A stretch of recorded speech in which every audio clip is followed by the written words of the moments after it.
Sarah pulled her worn jacket tighter as she stepped out of the diner into the cold October night. The rain had started again, turning the city streets into a mirror of neon lights and blurred reflections. Her shift had ended 20 minutes ago, but she'd stayed behind to help Maria close up. Every extra dollar mattered when you were raising a 7-year-old daughter on your own. She walked slowly toward her old Honda, parked under a flickering streetlight 3 blocks away. The car had seen better days, but it still ran, and that was all that mattered. Sarah counted her tips as she walked, the crumpled bills damp from the rain that had seeped through her jacket pockets. $43. Not bad for a Tuesday night, but not nearly enough to cover the stack of bills waiting on her kitchen table. As she approached her car, Sarah noticed a figure slumped against the passenger side of a sleek black Mercedes parked nearby. The man wore an expensive suit that was now wrinkled and rain-soaked. His dark hair was disheveled, and even from a distance, she could tell he was in no condition to drive. Sarah hesitated. She'd learned to be cautious over the years, especially at night. But something about the man's posture, the way he held his head in his hands, reminded her of her own moments of desperation. Those times when the weight of everything felt too heavy to carry alone. She approached slowly, her keys clutched in her hand. "Excuse me," she called out softly. "Are you okay?" The man looked up, his eyes unfocused. He was probably in his mid-30s, with strong features and an air of authority that even alcohol couldn't completely diminish. "I'm fine," he slurred, though he clearly wasn't. "Just waiting for my driver." Sarah glanced around the empty street. "How long have you been waiting?" He squinted at his expensive watch, the effort seeming to require great concentration. 2 hours. Maybe 3. He laughed bitterly. "Turns out money can't buy loyalty. My assistant quit today, and apparently, she was the one who usually arranged my rides home." The rain was getting heavier now, turning from a drizzle into a steady downpour. Sarah looked at this stranger, this man who was clearly used to having others take care of him, and she felt something she hadn't expected.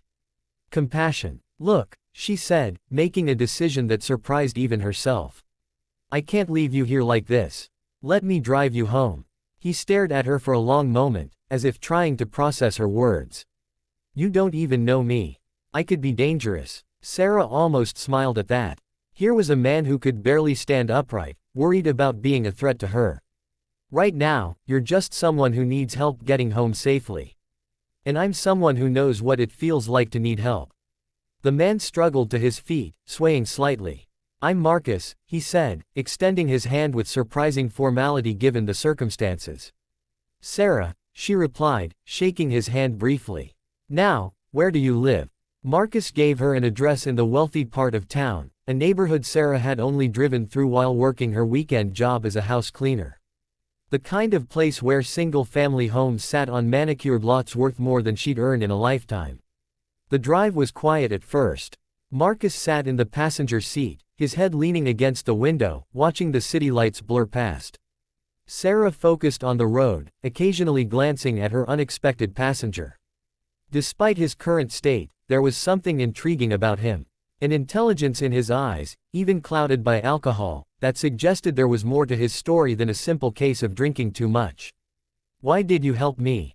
Marcus asked suddenly, his voice clearer than it had been earlier. Most people would have walked by.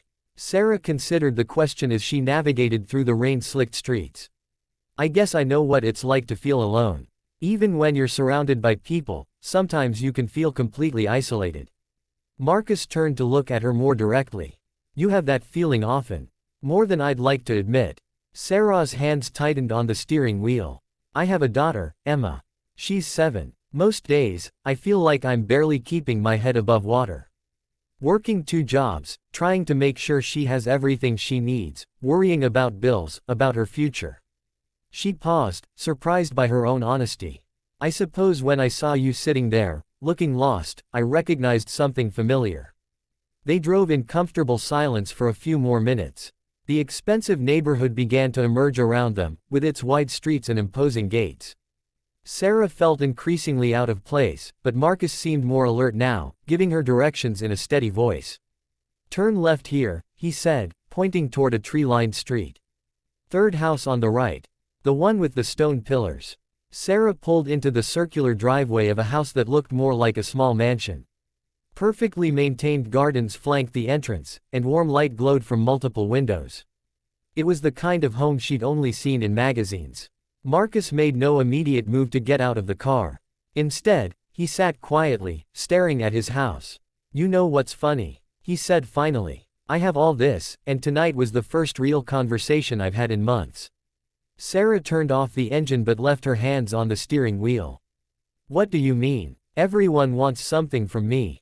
Business deals, investments, partnerships. Even my friends, when I see them, are usually looking for favors or connections." Marcus rubbed his temples. "Tonight, my board of directors basically told me I'm becoming a liability to my own company. Too focused on profits, not enough on people." "They're not wrong. What kind of company?" Sarah asked, genuinely curious. "Software development. We create programs for hospitals and clinics. The irony is, we're supposed to be helping people, but I've been so focused on the bottom line that I've forgotten why we started the company in the first place." Marcus looked at her with an expression that was now completely sober. "I've forgotten how to connect with people. How to see them as more than just numbers or obstacles or opportunities." Sarah felt a pang of recognition. Sometimes when you're struggling just to survive, it's hard to see beyond your immediate problems.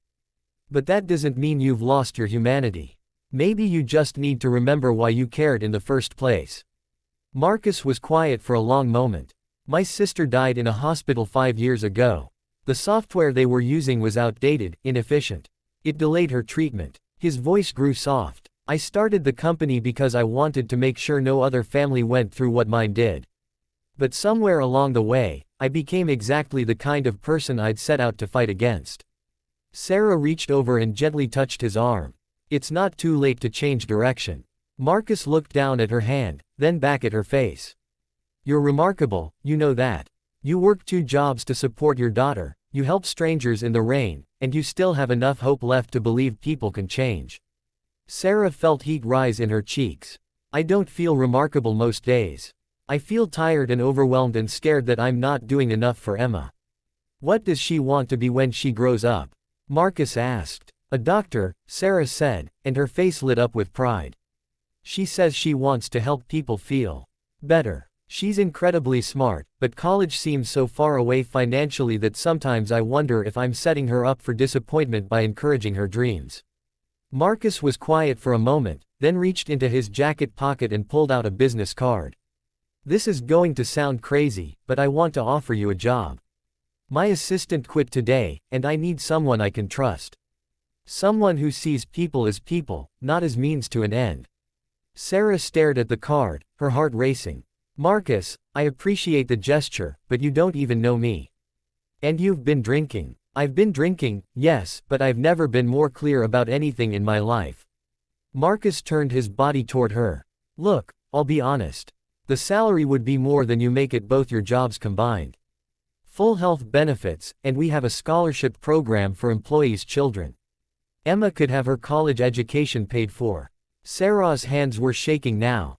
"This is too much. Too fast. You don't make decisions like this based on one car ride." "You're right," Marcus said. "But sometimes the best decisions are the ones that feel right in your gut, not your spreadsheet." He opened the car door but paused before getting out. "Think about it. If you're interested, call me tomorrow. If not, I understand completely."